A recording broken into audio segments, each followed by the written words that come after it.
porque até o final da vida não vai dar para ler tudo que eu gostaria de ler. Então, quais são as prioridades? Não vai dar para ler tudo que existe no mundo. Também não vai dar para ver todos os filmes, também não vai dar para conhecer os lugares todos que eu gostaria de conhecer, já estou muito atrasada. A juventude de hoje começa cedo, vou fazendo os intercâmbios, viajando para fora, né? Eu sou de uma geração que era um luxo quem ia assim viajar para o exterior, tinha que ser muito rico. Não era assim, vai facinho lá fora, não.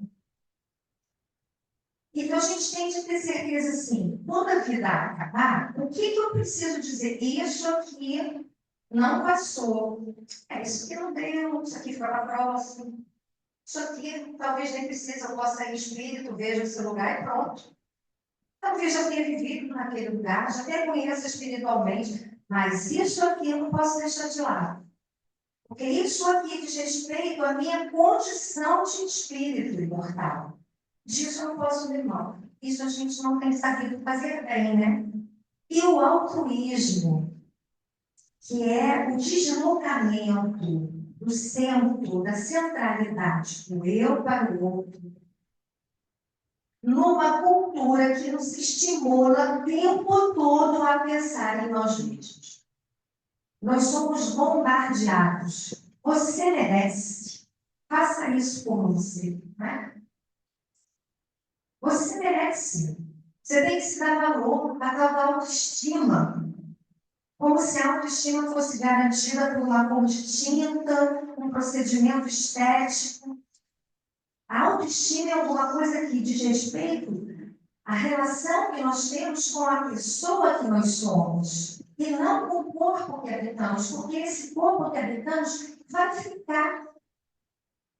E se nós estivermos associando a nossa autoestima a uma forma do corpo, nós vamos viver correndo atrás da autoestima. Ajeita um pouquinho aqui, pronto. Ajeita um pouquinho, pronto. Quando você eu ajeitei isso aqui, pronto. Tem sempre alguma coisa mais para ajeitar, né? No mundo das formas, no mundo do que é passageiro. Bom, se as palavras de André Luiz se referem aos trabalhadores em geral, Emmanuel é ainda mais severo quando fala dos médiuns. Vai, subindo a corda da dificuldade. No livro Emmanuel, né, o nome do livro Emmanuel, ele fala sobre os médiuns. Quem são os médiuns na sua generalidade? Ou seja, todo médium se enquadra aqui? Não. Mas, em geral, é esse o perfil. Os médiuns, em sua generalidade, não são missionários na acepção comum do termo. São almas que fracassaram desastradamente, que contrariaram sobremaneira o curso das leis divinas e que resgatam, sob o peso de severos compromissos e ilimitadas responsabilidades, o passado obscuro e delituoso. O seu pretérito muitas vezes se encontra enodoado de graves deslizes e de erros clamorosos. Vamos ver que ele não poupou os adjetivos, né? Vamos pensar nos adjetivos que ele foi usando, né? Os advérbios, olha lá. Desastradamente, severos compromissos aí, o adjetivo, ilimitadas responsabilidades, o passado obscuro, delituoso, o pretérito enodoado de graves deslizes e de erros clamorosos. Essa, em geral, é a função dos médiuns. Quem tem a oportunidade de trabalhar mediunicamente sabe a cota de sofrimento que se vive algumas vezes numa manifestação psicofônica. É sofrido. É sofrido. O espírito está ali com as suas angústias, as suas aflições, as suas repercussões mentais, uma expressão que a Dona Ivone do Amaral Pereira usa muito, não é?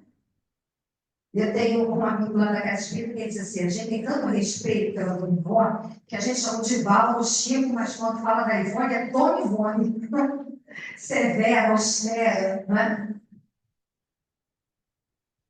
Tinha clareza absoluta do seu compromisso com o trabalho espiritual. e o colocou acima das contingências todas da sua vida material, que foi uma vida de muita luta, de muitas dificuldades. Mas ela tinha um olhar orientado no caminho.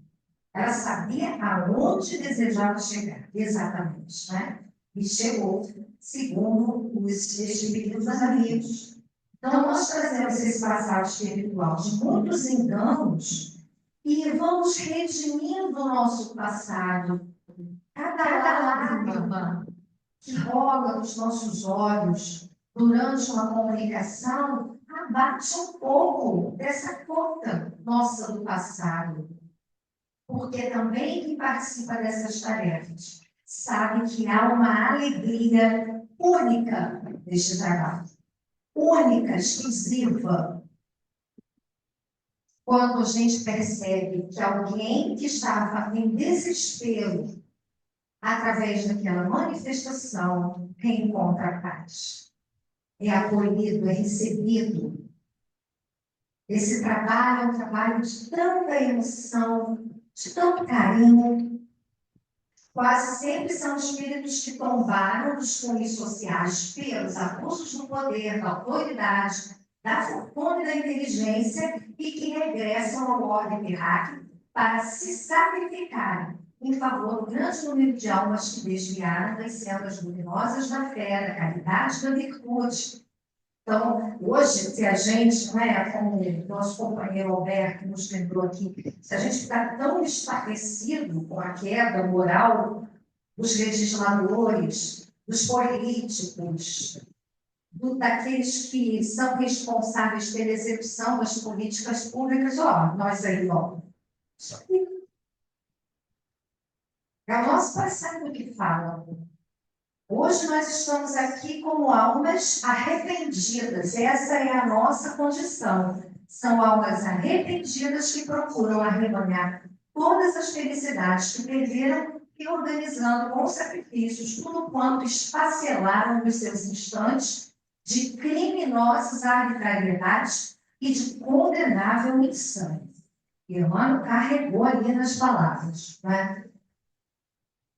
E uma última mensagem que trazemos para pensar um pouco nessa condição é do espírito Joana de Ângeles, que escreveu pelo Divaldo o livro Nascente de Versos.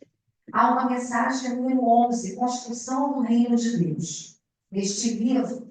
E nessa mensagem, ela vai falar um pouco desse perfil do trabalhador. Então, ela diz assim: acreditas que para seres um legítimo construtor do Reino de Deus na Terra, sejam necessários valores especiais que enriquecem o espírito e o capacitam para a gigantesca tarefa de transformação moral e espiritual do planeta. Realmente, nós criamos essa expectativa. E que a gente pensa, a pessoa vai trabalhar bem numa casa religiosa, e que a gente espera dela? Determinadas qualidades, determinadas características. Como é que ela pode ser um representante do bem na Terra se ela ainda não se mostra à altura dessas responsabilidades assumidas?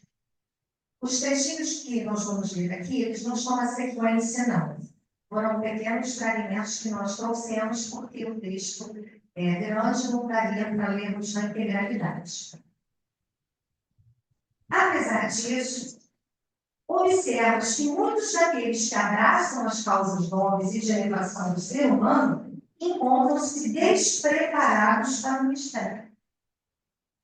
É isso que a gente observa. Deveria ter certas qualidades? A gente espera que sim. Mas o que a gente vê na realidade? Que não. Muitos não estão preparados.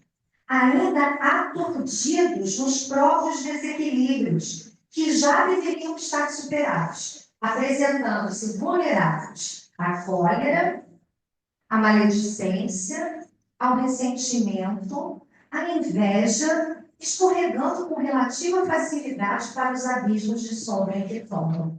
Acho que isso é fácil de entender. Justamente porque nós somos. Nós somos essas almas endividadas. No mundo espiritual, nós fazemos ali uma carta de intenções. Nós dizemos assim: olha, eu me arrependi, já sei que fiz muita bobagem. E que eu posso fazer nessa vida? Ó, você quer ser médico? Você vai ter o seu trabalho profissional e você vai ter que ser voluntário no centro. Sábado à tarde, o pessoal vai fazer compra de Natal em dezembro. Você vai para a casa espírita. Você podia estar lá na sua casa, mas você hoje tem um compromisso aqui. Ah, eu quero sim. Sabe o que eu quero? Porque eu tenho muita coisa para trás. Então, eu aceito esse contrato. Assino meu contrato de trabalho. Mas, como diz a Joana, pesam sobre nós, uma palavra muito bela, né? Atavismos, os atavismos, aquilo que nós trazemos do nosso passado espiritual. Quando a gente chega aqui e esquece, adormece a consciência, pronto. Aí é o dia do ser, mas hoje está calor. Ah, mas não vou lá não. Vou ficar na minha casa, pegar meu ar-condicionado, ficar aqui no meu fresquinho. Ah, não vou não. Depois eu falo lá com ele ali, se há dificuldade, meu prejuízo, não vou não. É porque nós temos ainda esse passivo que nos arrasta com uma força que quer nos reter no passado. Então, a gente precisa do tal esforço para dizer, ah, hoje estou com maior preguiça. Não, mas eu vou, preguiça passa. Vai que é melhor. Né? Se não for, você vai ficar cada vez mais acostumado. Portadores do ideal de servir irritam-se com os necessitados, como a gente tem visto isso na casa espírita. É bom a gente vir falar de fora, porque a gente não conhece ninguém, não está mandando recado, né? Senão vai dizer, ó, tá falando comigo, ó, tá mandando recadinho para mim. Não sei, não conheço. Mas vivemos as mesmas experiências, porque esse mesmo material humano daqui é o da Manuel. É de todo mundo, está nas igrejas. É o mesmo material humano. É isso aí que a gente é mesmo. Né? A pessoa fica irritada. Como é que se comporta, às vezes? Não sabe como é que se comporta? Não sabe não, gente. É para isso que a gente está aqui. Para educar, para ensinar, para mostrar o que é esse ambiente espiritual. Aí a gente fica com raiva porque eles querem escolher coisa, fica com uma raiva. A gente atendia, né, quando eu morava com gente, a gente morava em casa, e tinha um específico que nos agastava muito, porque ele pedia sempre, tal, e às vezes queria roupa, ia pegar a roupa do meu marido. Verde eu não gosto, não, essa não. Fica com uma raiva, né? Só tem que vestir, ainda está escolhendo a coisa da cabeça. É isso. A gente é assim. Como dizia Chico Xavier, os clientes de Jesus são muito exigentes. São sim. Somos nós. São ásperos no trato com os mais íntimos. Às vezes com um companheiro de trabalho dentro da casa espírita. Outro dia a gente estava saindo de uma reunião de avaliação. A gente acabava de falar. Do que é o feixe de varas de Kardec, né? Nós juntos, eu saí fechando, você perdi alguma coisa, tem perdão, uma confusão que foi. A gente tinha acabado de sair da reunião, porque alguém foi tomar satisfação lá de uma atitude da companhia respondeu que está falando, mas também está. Gente, acabou aqui a reunião. Somos nós. E quem conduz o trabalho faz igual mãe, né? Dá confusão entre os filhos, a gente não bota fogo. A gente vai só ali tentando, pensar bem, né? A gente está sempre querendo pacificar, ou deve ser assim que procede um dirigente. O dirigente não pode ter preferência, gosta do lado desse. A gente até gosta, porque a lei de afinidade existe, mas o tratamento, né, não pode ser diferente. Estão todos sob a guarda espiritual daquele grupo de dirigentes da casa. Então, vejamos, são ásperos no trato com os mais íntimos e, enquanto procuram dissimular esses sentimentos adversos, apresentam gentileza com os estranhos e mecanismos inconscientes para os conquistar. Isso também irrita a gente. Chega uma pessoa e diz, meu irmão, a gente olha e fala, cadê essa gentileza todo dia? A gente não vê. A Joana também explica, é assim mesmo. É assim mesmo. Quando a gente precisa forçar muito, é porque a gente não é de verdade. Porque quem é de verdade vai fazer espontaneamente, não vai exagerar. São mecanismos de compensação psicológica que nós fazemos. Né? Outras vezes, são rudes no relacionamento pessoal, quando não se apresentam soberbos ou travestidos de uma humildade que não possuem. Nem uma coisa nem outra. A gente fala soberba na casa espírita, tem a soberba na casa espírita. Tinha uma época da sopa, era uma conversada que dava ali por causa do tempero. Uns pratos mais, eu sou muito mais. Eu não gosto dessas coisas, não. Desqualificando o trabalho de uma companheira, de um companheiro, para mostrar que faz melhor, que o seu é mais gostoso, que o seu tempero, né, é mais caprichado. Coisas do ego nosso, característica nossa. É lamentável a ocorrência. É lamentável. Joana não nega. Entretanto, o mestre utiliza-se do material humano que encontra para levar adiante o programa que traçou quando Jesus estava na Terra. É o que temos. É o que somos no momento. Seria ideal, teoricamente seria, mas o mundo não é um mundo ideal. Esse mundo é um mundo de provas e de expiações. Quem está encarnado aqui? Um monte de gente imperfeita. Esses trabalhadores espetaculares não são dessa esfera de ação. A gente gostaria de estar com eles, né? De vez em quando a gente lembra lá nas conversas domésticas, uma vez que meu filho ficou, cara, me olhando, ele era pequeno, ia da evangelização, eu fiquei pensando, tem uma falha no espiritismo. Não é, meu filho? Como é que Deus pode querer que a gente se desenvolva na perfeição se ele dá pai e mãe imperfeitos para criar os filhos? Gente, olha isso, uma pessoa de 8 anos fala isso, gente. Não é à toa que está lá na França agora fazendo pós-doutorado, né? Com a cara miolando, ficou absurdo. Na hora, sabe quem me salvou? Nem o Lúcio, com uma mensagem maravilhosa do livro Alvorada Cristã, quando os discípulos estavam dizendo para Jesus que eles não se sentiam em condições de pregar. Como é que eles podiam falar sendo eles tão imperfeitos? Aquela resposta ficou na minha cabeça. Na hora que eles foram de pregar, eu falei, é bonito. E o que você acha? Que os seres angélicos que ficam construindo mundos, trabalhando com Deus na ordem geral do universo, vão largar tudo isso para vir aqui mandar você tomar banho, fazer o dever de casa? Você acha que é isso que esses espíritos puros têm que fazer? Ah, filho, pelo amor de Deus, evolui aí para ganhar um pai melhor, uma mãe melhor. Por hora que você merece. E ficou os 2 dias pensando, que pensando, acho que você está quase. É isso. Então, o nosso mundo é assim, porque foi o que Jesus respondeu aos discípulos. Os anjos não pertencem à convivência dos homens. Então, a gente gostaria de dirigir uma equipe, a gente gostaria de fazer parte de um grupo mediúnico top. A gente gostaria, mas a gente não é top. Então, a gente está agora com os pares, os que são ali, como nós. Na falta de servidores ideais, aqueles que estão capacitados pelo conhecimento são homens de sentimento, mas preferem a distância das lutas, a comodidade da família, do lar, a distinção social, utiliza-se desses obreiros ainda imperfeitos, que somos quase todos nós, colocando na terra os pilotis do edifício espiritual. E ela diz num trecho aqui que existe muita gente mais qualificada que nós, gente. Poderia estar trabalhando na casa espírita.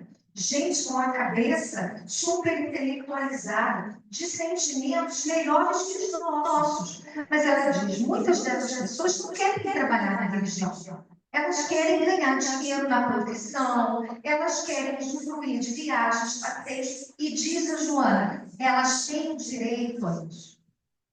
Vamos a gente julgar. Mas o fato é que quem está aqui somos nós. E Jesus aproveita essa força de trabalho Não estranhes, portanto, a conduta dos teus companheiros de luta, que se apresentam sensíveis em demasia ou exigentes para com os outros, que ainda permanecem nos arraiais da censura e do egotismo, embora procurando servir.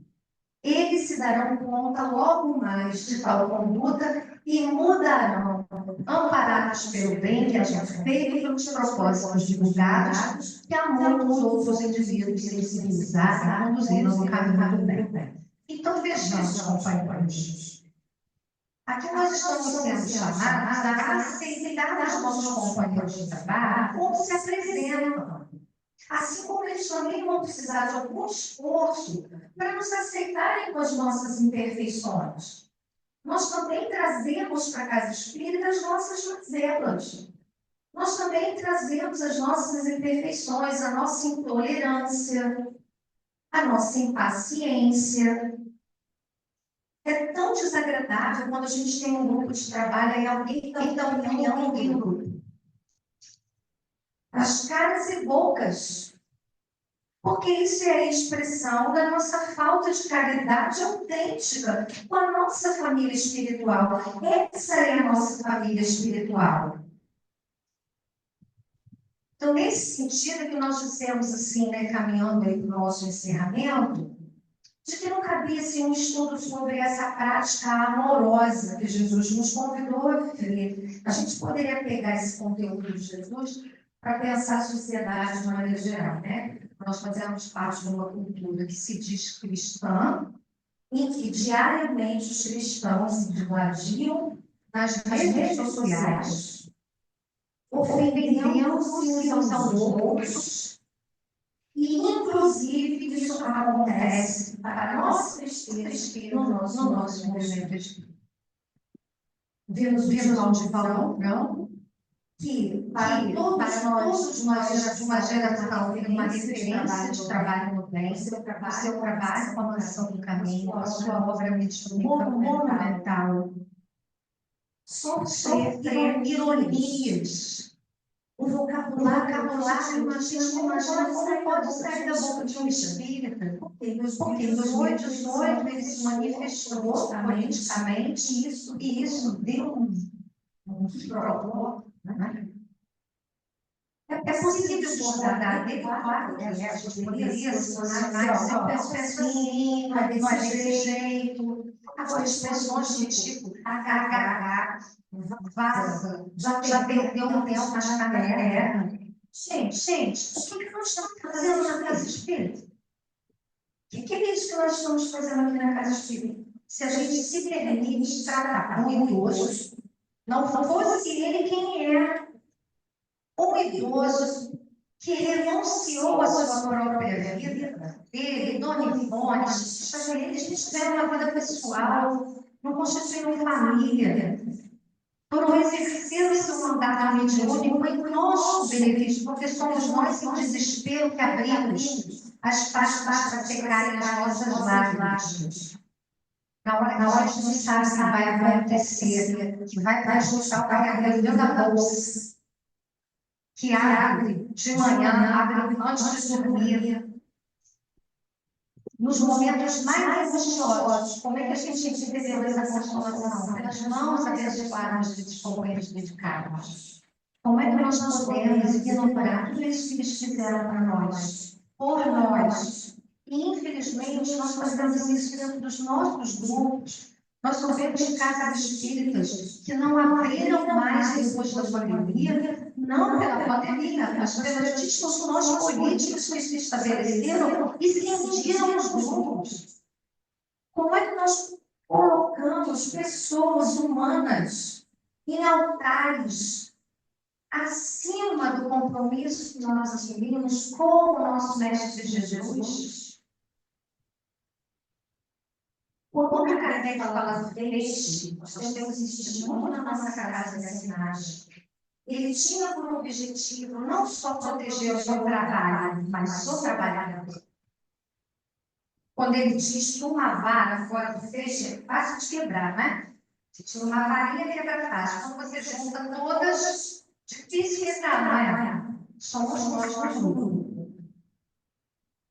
Quando nós nós nos permitimos a conduta ressentida, fica chateado, que veja bem, olha o que fulano falou, sai do trabalho, passa a mão no telefone, viu fulano, na hora da comunicação, o que nós estamos fazendo? Nós estamos abrindo o feixe, fragilizando o nosso feixe. Se há alguém no grupo que está claramente numa rota equivocada, qual é o nosso dever como parte daquele grupo? A sustentação, o acolhimento. Ah, mas está obsidiado, todos nós podemos ficar compreensivos. Nenhum de nós está livre dos processos obsessivos. Nenhum de nós. Então, se alguém no grupo está fora do tom, qual é o nosso dever fraternal? A prece, a oração. Durante 3 anos consecutivos, nós estamos mudando nosso grupo. O primeiro, a gente escolhia esse amigo de coração, para orar por ele durante todo o mês de dezembro. No outro ano, era o nosso desafeto. A gente já assumia que não gosta de todo mundo igual e que a gente tem dificuldade com algumas pessoas. Então, durante um mês, a gente tinha que orar diariamente por aquela pessoa. E aí, não sou evangélica, mas posso dar um testemunho, vou dar um testemunho. A pessoa por quem eu orei no mês de dezembro, daquele ano de 2022, hoje é uma grande companheira. Mudou mesmo a tonalidade da minha emoção em relação a pessoas de temperamento difícil.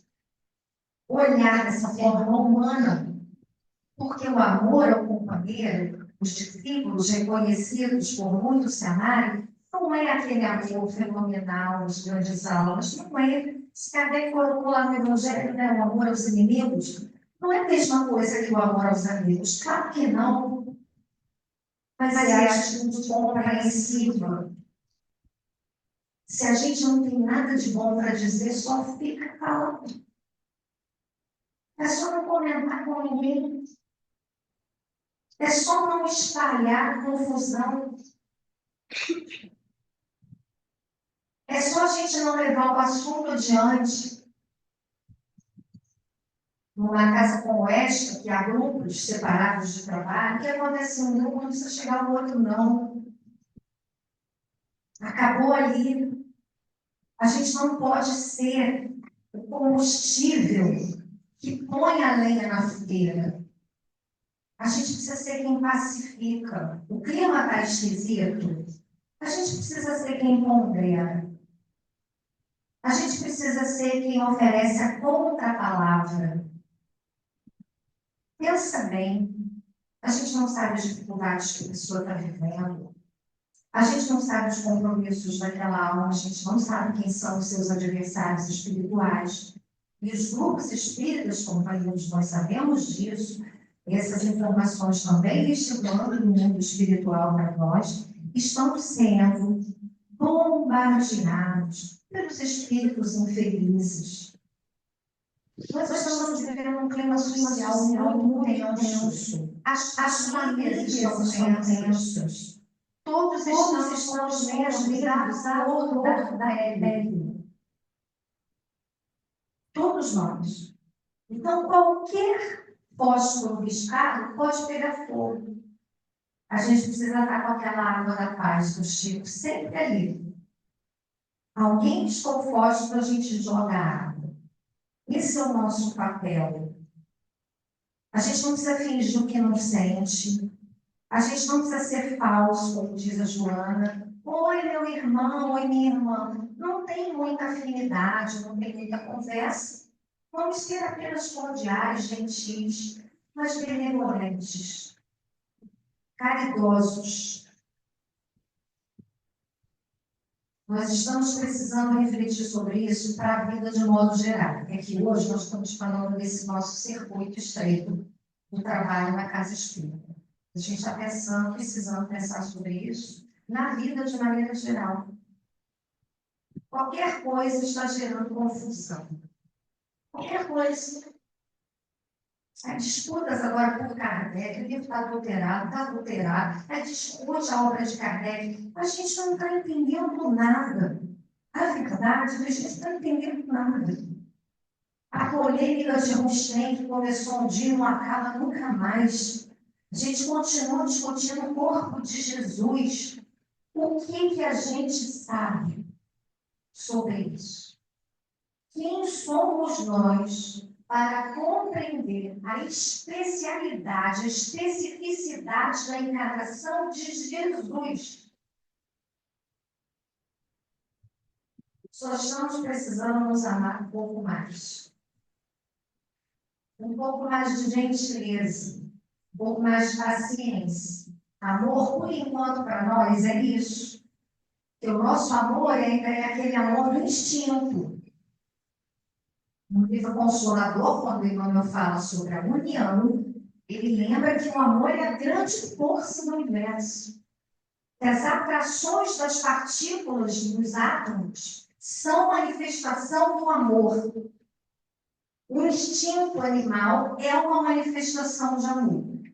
E agora nós estamos ensaiando um amor diferente, que nós estamos aprendendo. Então, vai precisar de treino para substituir os padrões antigos. E o que é treinar o amor? É ser um pouco mais cordial. É não ser tão duro na crítica. É oferecer os braços para trabalhar, porque na casa espírita, para dar palpite, já tem gente suficiente. Vai ter bastante gente para dar opinião. Mas se a gente puder dizer assim para o coordenador do grupo, ou se a gente puder dizer para o dirigente do trabalho, há alguma coisa aí que eu possa fazer para ajudar? Os dirigentes da casa. É isso, companheiro. A garganta está avisando e o relógio também. Está na hora de nós encerrarmos. Esse foi o aprendizado também de 2024. Esse vírus que eu não conhecia. Ele vem, vai embora, mas ele deixa recordações. Só depois de um mês que acaba. Não tem mais vírus. Já morreu, você não contamina ninguém, pode circular. Mas ele deixa ali. Lembranças, manda lembranças. Então, companheiros, eu só posso desejar para essa casa muito progresso espiritual. Para os corações de vocês, a energia amorosa de Jesus em movimento. Movimento da nossa família, movimento na nossa casa espírita, movimento no metrô. A gente precisa de uma militância amorosa, a gente se determinar. Eu vou tentar, amar. Quando todo mundo disser para mim que não vale a pena, eu vou insistir. Porque o amor, antes de chegar nos outros, reside aqui. E amar nos dá felicidade. Não é uma coisa que a gente dá aos outros, é alguma coisa que vaza para os outros quando existe no nosso coração. Que o nosso mestre seja a grande inspiração das nossas almas para uma vivência amorosa no ano de 2025. Muito obrigada mais uma vez, obrigada pela paciência de você estar comigo este ano, por tudo de bom que essa casa me ofereceu como possibilidade de trabalho, de energias amorosas. Que Jesus nos abençoe a todos.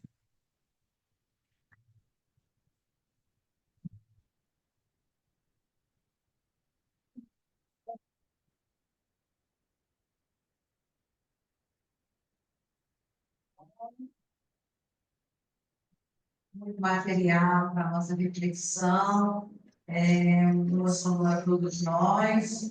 E a gente é que agradece muito a Ângela, esse esforço que ela fez, né? Mesmo com a garganta debilitada, ela conseguiu ir até o fim. A garganta que sinalizou ali que já estava na hora de parar.